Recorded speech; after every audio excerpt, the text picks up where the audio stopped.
Actually, it's something that you've mentioned to me, and it's when you said it to me, I was like, what the hell is that?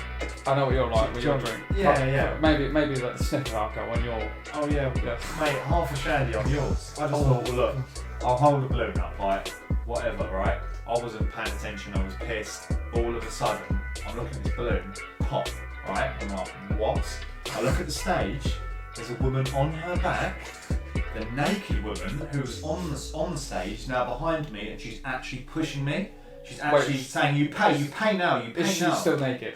Yes, fully naked. Still naked. What her hairy, fat body is pushing me. What the fuck am I doing here? Like, what is going on?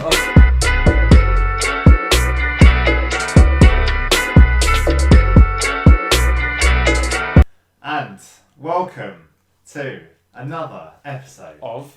Chat All About It. Back again. Sound like robot. God, how have you been, Sam? I've been very well, mate. This is actually our, just so everyone knows, this is actually our upload week. So we're a bit in the future. So this is the first week where we've actually uploaded 2 of our episodes. We're on live YouTube. to the world. Yeah, we are now live in the world, and we've had some really excellent feedback. So shout out to everyone that's given us some really helpful criticism. Yeah, honestly, like the constructive criticisms and obviously the positive comments. It's for our first couple of uploads. It's what we want to hear. I want to hear feedback from the people that are listening, and just thank you to everyone that has taken the time first of all to watch the videos. And just to give us their feedback, and the likes and subscriptions are always very much appreciated. Oh, I loved it. Yeah, I love it. So so let's dive into the podcast Straight away. I have a story. It's nothing massive, but I was at the gym one morning with Sophie, and right in the middle of a nice heavy set, as I like to be, straight first thing in the morning. Right.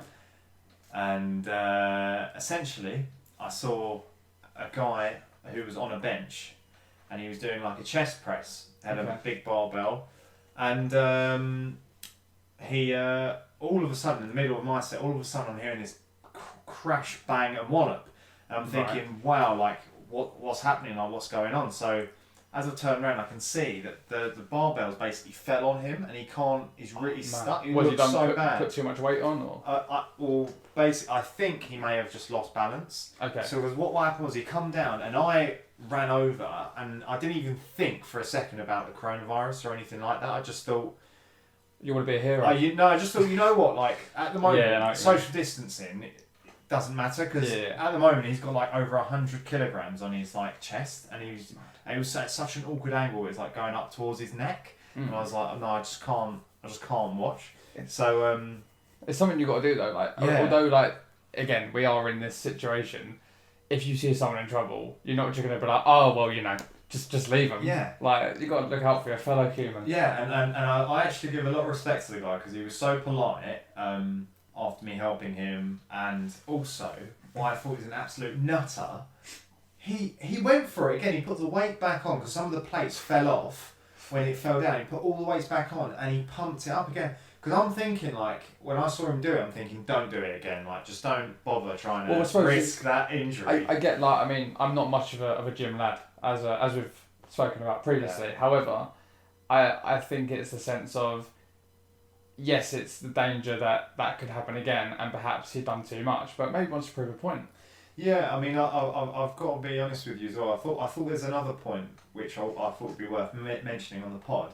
There's quite a lot of, I think for a lot of men, they would struggle with that, with their masculinity, in terms of, they'd see that the whole of the gym is like looking at him, and he's not lifting the weight properly. And I actually give him so much credit. He was a big guy anyway, so he probably knew that he could do it, but I really give props to him. He even said when he left, he approached me and said, thank you so much again for doing that. And to be honest with you, like when he didn't have to do that, and I didn't have to do it. He didn't have to do it, but it's so nice to come across a stranger and have a really positive interaction, especially in lockdown. I feel like, because you're socially sort of put back because of lockdown and stuff, And to help a stranger is the last thing you're going to actually true. And I think like do. what you just said about the masculinity of some people who maybe don't know how to do things in a gym. I'll be honest, I don't go to the gym very often. Don't know if you can tell. I'm not absolutely stacked. But is that the reason? Are you afraid No, that no, you not at all. lose masculinity? Not at all. It's I mean, as we mentioned in the previous pod, which you probably have all listened to anyway, with my shoulder, it's a little bit more difficult for me to maybe pile on the weight. But I'm more than happy to do a lighter weight to kind of strengthen that. Yeah. But I think what some people do potentially struggle with, maybe like when I was a bit younger and I just thought, going to go to the gym because I'm odd, like a bit of a lad.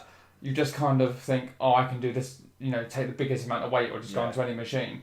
And I think the best thing to do, honestly, is to ask someone how to do it if you want to, you want to actually benefit from it. Yeah.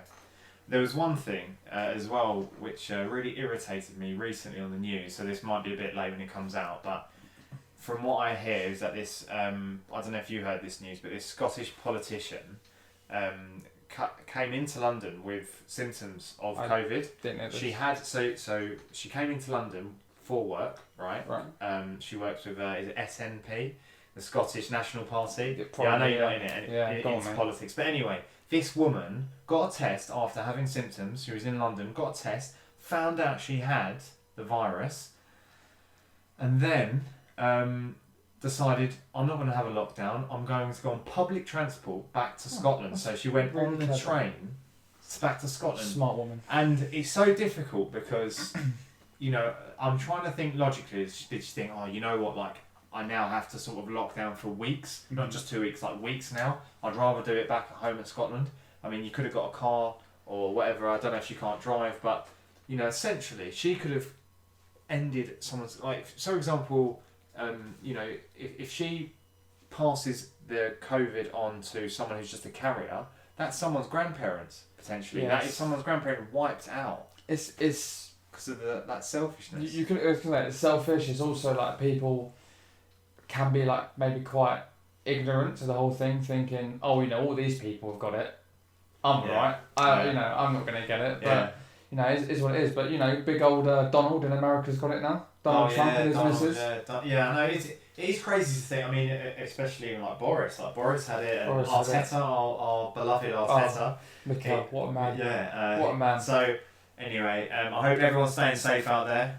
It's the main thing. Stay safe. Look after everyone that's around you, and maybe like just check in with people, see how they're doing. I've had a couple of people. Actually, a couple of people listen to the pod checking in. I'm a fan of that. It's always good to look after your fellow man. No. And woman. Don't discriminate. Yeah, don't you dare. I had a thought on the train one day going into work, and I've been such a big fan of Chaz and Dave for years. Oh, this is totally random, but it has to. Chaz and Dave. I mean, some people are into it, some people are not into it. But should I feel very guilty that I actually really love Chaz and Dave, seeing that they were big Spurs fans and said so many? No, I don't think. I see what you mean. Like they were. But you can't apply that rule, can you? No, like I think they even made a song for Tottenham when they went to Wembley or something like that. But I don't think you can let a football club that's on sports define whether you like their music. Like it's different if it's like they let it define their life and they're not a nice person about it, or they try to make you do something you don't want to do. But Chaz and Dave, legends. Yeah. They actually, this is a bit of a random comment, so this is going to sound so pathetic. Where my grandma lives was actually opened by Chaz and Dave. So every time I look at it, there's a little plaque that says opened by Chaz and Dave. Really? I was like, lads. Where? Where is it? In Southend. Southend. Westcliff, Southend. So shout out to... No, we're not going to do the shout outs. But no, just it's funny you mentioned that because it is, like you didn't even know that. Yeah. And it's... Every time I go in, I just go rabbit. Rabbit, yeah. Cheeky, Yeah, it makes sense. It's quite funny. So, in this podcast, another it's full of random subjects, isn't it? Well, it's maybe the best way to go. Yeah, give me your next one. Well, actually, it's something that you've mentioned to me, and it's when you said it to me, I was like, "What the hell is that? Like, what are you on about?" And it's a story when you went on holiday. Yes. So all I've heard from it is Thailand Ping Pong. That's all I know. Yeah, well, that's the title, I guess. Thailand Ping Pong. So essentially, the amount of times I say essentially when I edit this podcast, I am cringing. So every time I say it, it's like in my head. But no, yeah. Anyway, so I went on holiday with Sophie. I was my partner Sophie. It was our first ever holiday. I think we were about 6 months in, and I really. For some reason, just really thought that it would be a really sort of nice adventure holiday. It'd be something different to the usual holiday, and it was definitely one to remember. So we had 5 days in Bangkok, and we were in a night market.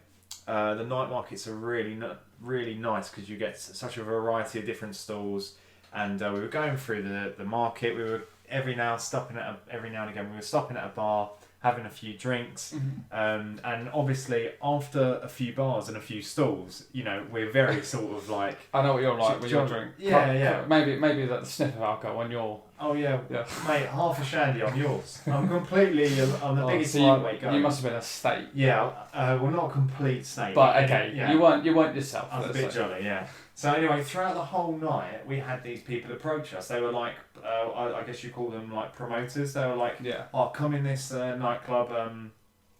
We've got a pussy ping pong show. You don't have to pay any. Can you imagine our reaction? Can you imagine our initial reaction? Where in the world do you hear? Do you want to come see a pussy ping pong show? Exactly. Well, that's a good pitch for them, I guess. God. But they, but obviously, can you imagine what me and Sophie's first reaction, like stone cold sober, we were like, get away. I'd just be like, what are you on about? So I mean, we were there for a couple of hours, and what we like at the market, right? And then as we were like basically like, oh, like should we call it a night? So we're walking out of the market, and this guy's come up to us, and to be fair, it was the best picture because he actually said, look, all you have to do is come in and pay for your drinks. The shows are free. Like you basically can't come to Thailand and not do this. And then I turned to Sophie, very drunk, and I'm like, I think we should. I think because you know we're in Thailand, and it's just an experience. Do you think the promoters are like? You just have to pay for your drinks because they probably know that you are not going to like this show. Well, like, no, anyway. Like, just remember the name. Pussy Ping Pong Show. Yeah. Like, well, I mean, everyone sort of, I don't want to say everyone, but a lot of people would have heard about the stereotypical sort of disgusting thing. Yeah. So I just thought, you know, for a laugh, let's just go up there for a laugh. It's literally going to cost us. I mean, the drinks at most places in Thailand, drinks and food, it's just dirt cheap. So I just think, well, it's going to cost us a 5 or 10 a max for a few drinks. So I just thought, no problem. So we went up these stairs off the night market, and there were quite long stairs of memory, we both went into this sort of like, it was like a nightclub actually. It was sort of like it was dark.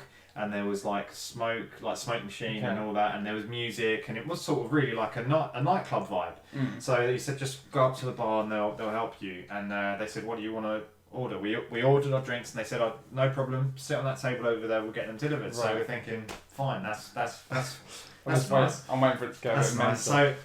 So I'm still laughing and find this whole sort of experience funny before it's even happened. Yeah. And then we're sitting down, we're drinking. Nothing happened for a good few minutes, and then all of a sudden, this huge, fat, old, hairy woman started walking on the stage. Sorry, I didn't expect to say woman. Yeah, woman. Yeah, no, big fat hairy woman. No, and there was a stage in the middle, which only sort of came because whilst we were sitting down, we were looking around, and we saw a few people. It wasn't that busy. There wasn't many people in this club. Because we saw like, let's say there's like 6 tables around this stage, right? And we saw, I think, like a group of people. Other than that, there was no one else. Yeah. So we're thinking already this is a bit like weird. So anyway, this whatever person came on to the stage. And she's like laying down and like prepping up, and we're thinking like, what is she doing? Like, what's going to happen? And why is she facing us? Like, this is really directly uncomfortable. Yeah, it's really uncomfortable. And I said to Sophie like, what what do we do, because this is not right. And and literally before you know it, we had two people sat next to us, and I'm now got my guard up because I'm like, what the hell? What, don't like, know kind who of these like people closing are. you in, or? No, they're basically just sitting right next to you, and I'm thinking, I don't know you. Like, why are you basically touching my leg? Oh, How dare you with your leg? And they said, look, what we want you to both do is just hold a balloon. And I said, okay. Well, So you're part of the act?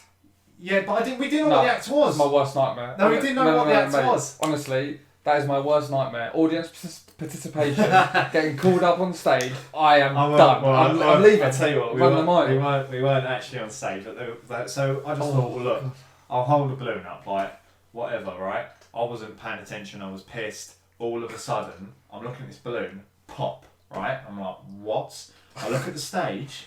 There's a woman on her back with a dart gun out of her vagina, and she shot a dart from her vagina to this balloon. I'm like, what the? Like at the moment, like it was such a weird cocktail of emotion and feelings, because I was like, number one, that's actually amazing. Yeah, that's quite impressive. That's a talent. I didn't even know that was a thing. Like, wow.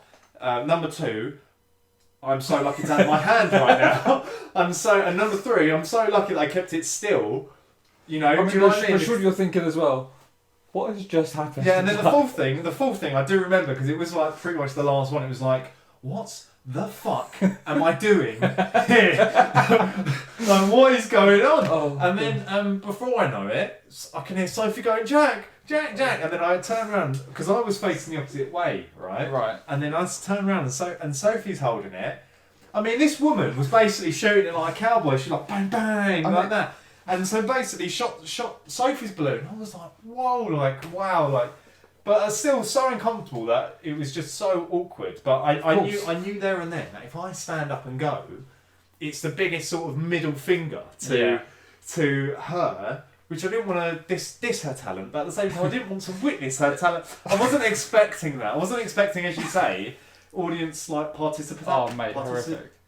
Participation. Say it. Participation. Well done.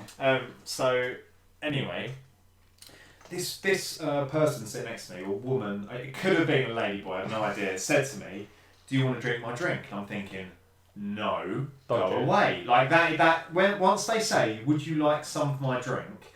Yeah. Do you know what I mean? I literally went like, "No, please go away. I don't know you, right?" Regardless of and then how I said much the same to one because I overheard the other one mention the same thing to Sophie. It's at the same time. Not at the exact same time, but more or less. And I said, "Look, we're not interested. We've got our drinks. Like, please go away." Well, good man. And then I said to Sophie, like, because there was so much adrenaline at the time, because we were like, wow, that was ridiculous. And I said to her, like, let's not leave now, but you know, I do want to leave. Yeah. Like, and then this woman on the stage is now preparing for her next show, right, in commas, right? Right. And I just could. It was so horrible to look at. You couldn't like look directly at what was going on. So I was always facing Sophie, just talking. And we did get into a conversation about something else, and then she went, "Jack, look what's going on." She was smoking a cigarette from her vagina. Oh my goodness! I never would have even imagined that to happen, like, or even how that possible. I mean, it can't be very good for No, it can't. I mean, it isn't anyway. Yeah, but, in any shape or form. From there, I mean. Yeah. God dear. Anyway, so I said, look, this has got too much. I'm really uncomfortable. Can we go? And she was like, yes, I'm uncomfortable too. Let's go. As we said that, I had to look because I had to then move from my seat. She's about to blow candles for a birthday cake, right? What? Yes. Yeah. No. It was a big birthday cake with candles on. And what like scale of time is this? Is this like very quickly? A few minutes. She was quite good. Like she was quite good. I'm sure she was. Yeah. Well, I found that out. Well, yeah. So I got up, and this is when shit goes down. As I stand up, music off, lights on, smoke machine off. Everyone, including the woman on the stage, stands up. people at the other room, the other group of people, do you remember I mentioned earlier, the group of other people, they were part of this show. I didn't notice, but they were basically all naked and they were ready to come on stage after this woman. Yeah, so I'm thinking, oh my God, we have been the only people in here. This is mortifying, like this is embarrassing. Yeah. So all of a sudden, a woman from the back of that part of that group, she said, go over there to pay. And I thought, well, fair enough, I haven't paid for my drink. Yeah. So I go over to this woman in the corner of the room. She's sitting at her desk, and she's only willing to speak Thai. And I thought, okay, whatever. So I knew exactly how much I owed because I had it ready because obviously I just wanted to hit and run. Get the hell out of there, really. So I had my hand in my wallet, just counting, and then she's going, no, come here, and then she's like pointing at all these like numbers on her page, on like. Okay. And I'm thinking like, it's all in foreign, it's all in Thai. I've got no idea other than the actual numbers. I'm like, no, I don't know. So I said, yeah, just for drinks, and she went, no. And then the other there was a. Right, so the group of ladies now have approached me, and now they're speaking English, and they're going, you have to pay for the show. And I said no. I was clearly told by the man who took me in here all I have to do is pay for the drinks. So now it's getting very heated. The big woman at the table is now shouting. The performer. No. The woman who's sitting at the table is now shouting. She's getting very aggressive. I don't know what she's saying. It's all in Thai, but you can tell she's getting very angry. And then the naked woman who's on the stage now behind me, and she's actually pushing me. She's actually saying, "You pay now. Is she still naked?" Yes, fully naked. Still naked. Her hairy, fat body is pushing me, and then I've got two other people at my left and right. Sorry, where's Sophie at this point? Sophie is behind, just outside of this group, watching what's going on. Okay. And as this is happening, I've just thought, you know what? I'm actually just going to push myself out there because this is a load of bollocks. Like this is a load of rubbish. Like I'm getting conned now. So as I look up, right, and look to where I came at the entrance. The doors are closed, and there are two. Shut up. There are two huge brick shithouses of men at the door. And I'm thinking, well, there's your option gone there, mate. Like, there's no chance you're getting through that. That's basically a concrete wall. So I'm thinking, right.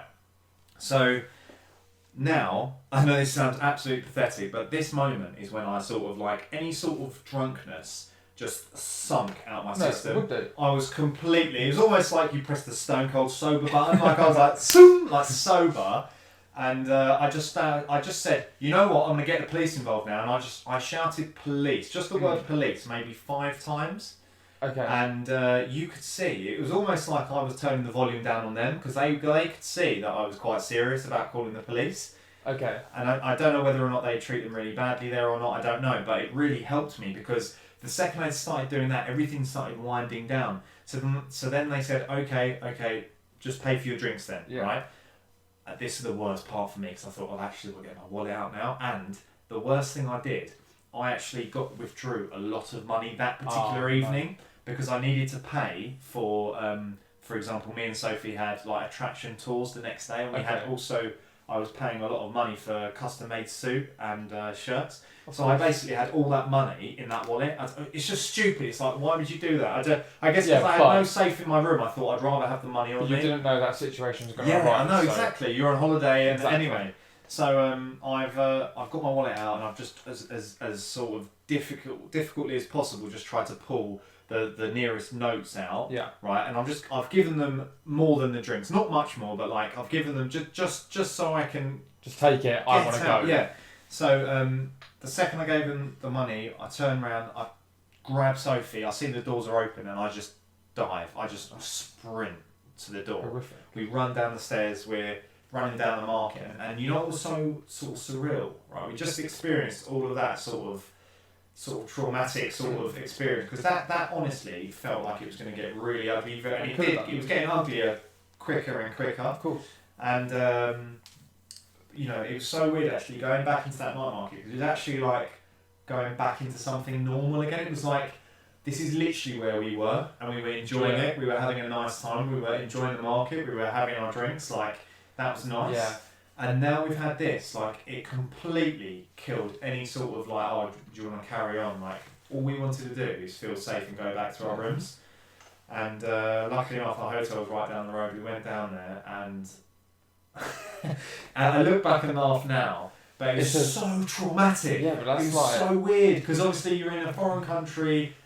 All of this show is completely foreign. You know, all of this is getting like sort of worse and worse. And basically, I felt completely and utterly staged. And I felt so naive to think that I was safe, and I felt very guilty putting Sophie in that position as well. Well, I have a couple of questions. Here we go. So, first of all, you said that you felt it was staged.